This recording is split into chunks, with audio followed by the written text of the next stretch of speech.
Dicen con mucha razón que la teoría del delito debe estudiarse con casos concretos.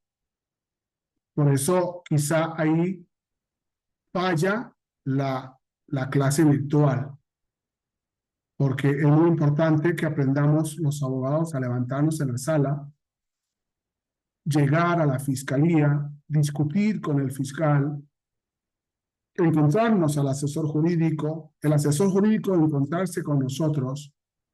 Y lógicamente tenemos que empezar a ese de día a día, hablando de justicia para las víctimas, hablando de los derechos de las víctimas en una capacitación.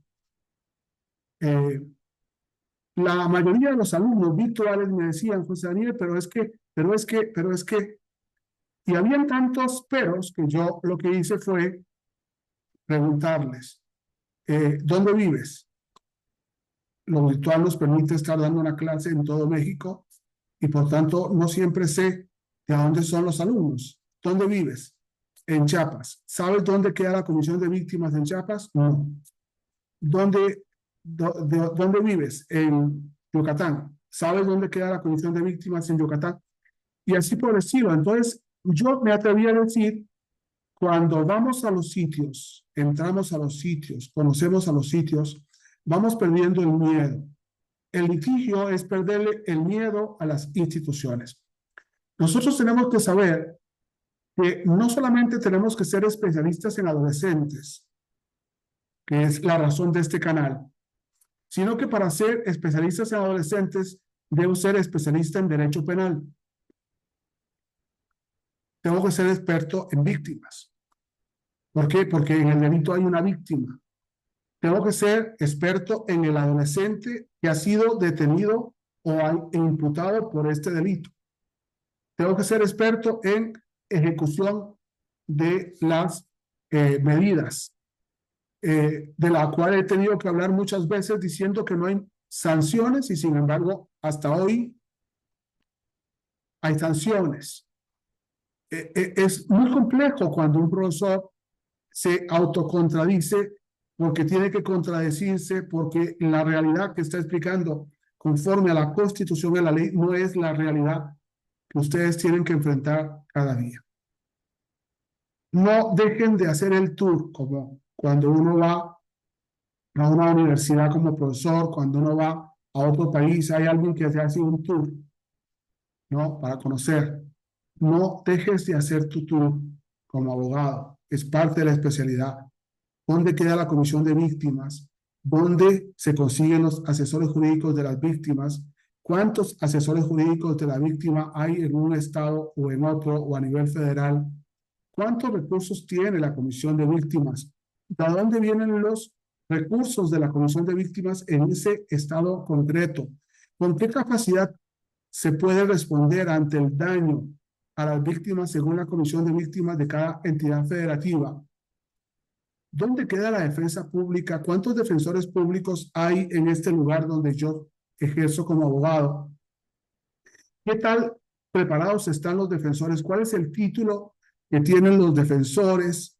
¿Son especialistas, son maestros, son doctores, son expertos? ¿Cuántos años tienen de ser abogados? ¿Quiénes son los jueces de control? ¿Quiénes son los jueces de la etapa intermedia? Posiblemente cuando yo hable de jueces de control de la etapa de investigación y jueces de la etapa intermedia, ustedes me van a decir, no son lo mismo, y entonces ya ahí hay un debate importante, no pueden ser el mismo. ¿Quiénes son los jueces de enjuiciamiento? ¿Por qué hay juicios unipersonales? ¿Por qué no hay colegiados? ¿Por qué si hay colegiados en un estado y en otro? ¿Quiénes son los jueces de alzada, del tribunal de alzada?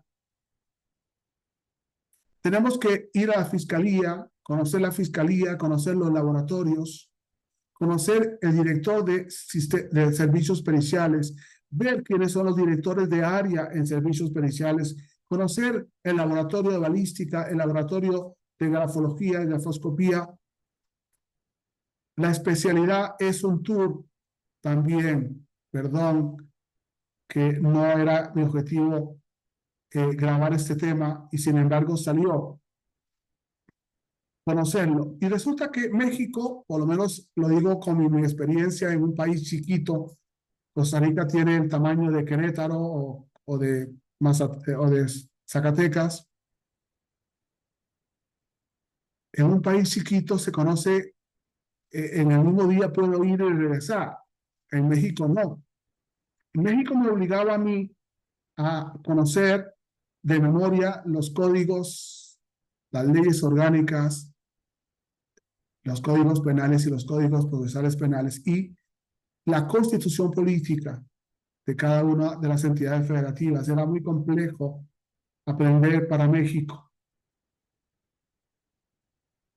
Y tuve muchas experiencias interesantes, a veces complejas, en ese tema, y muchas veces algunos jueces o algunos alumnos míos en la judicatura, algunos alumnos míos en la fiscalía, querían mofarse de uno porque era un que sabe este idiota y que me va a enseñar. Y teníamos que enseñar que sí sabíamos, ¿no? Porque no asumimos una materia, un curso, un módulo, sin haber estudiado, sin saber previamente todo. Pero lo que quería hacerles ver es que muchas veces ustedes son no tan buenos, no porque no sean buenos, sino porque les falta conocer dónde quedan las instituciones. Es muy importante saber entrar a relaciones internacionales, no solamente a nivel federal, sino cuando lo hay con cónsules en cada una de las entidades federativas. Es muy importante conocer las instituciones como el Ministerio Público, como la Defensa Pública, como la asesoría jurídica. Es muy importante para que todo aquello vaya acumulándose en lo que hemos venido hablando de la especialidad. La especialidad no es el concepto de pobrecitos los niños y hay que quererlos. No, eso no es especialidad, como lo habíamos dicho antes. La especialidad es un experto que va conociendo cada vez más y va sumando a su experiencia todo el conocimiento y utiliza todo ese conocimiento para dar una respuesta desde el sitio en que se la estén pidiendo, como tribunal de enjuiciamiento, como juez de la etapa intermedia, como juez de control en la etapa de investigación, como defensor, como asesor jurídico, como policía, como fiscal, como fiscal especializado en cada una de las áreas, como fiscal especializado en justicia para adolescentes, etcétera. Perdón que corte acá, pero no, no, no me lo pidan porque si es necesario lo hago, pero eh, escribí un libro que no se ha publicado todavía, analizando todas las policías de todos los 32 entidades federativas conjuntamente con las federales. Y al final me rendí, aunque terminé el libro, porque era un libro de derecho comparado al interno mexicano. Lo terminé, no ha salido. Me parece un libro bastante valioso, analizando un tema que para mí era fundamental, y es si había alguna ley en las 32 entidades, si había alguna constitución en las 32 entidades, si había algún reglamento, algún decreto que violara el principio de, eh, de el artículo 21 constitucional de que la investigación de los delitos corresponde al Ministerio Público. Y mi idea era probar que no había ninguna norma, ni la ley de víctimas, ni la ley de desaparición forzada, ni ninguna norma que violara el artículo 21 constitucional. Y en ese libro yo pude concluir que el Ministerio Público en todo México tiene que dirigir y controlar la investigación. Es muy importante, pero lo que quería poner el ejemplo de qué difícil es conocer a México cuando se le quiere conocer en las entidades correspondientes. Espero que esto sirva para algo. Muchas gracias.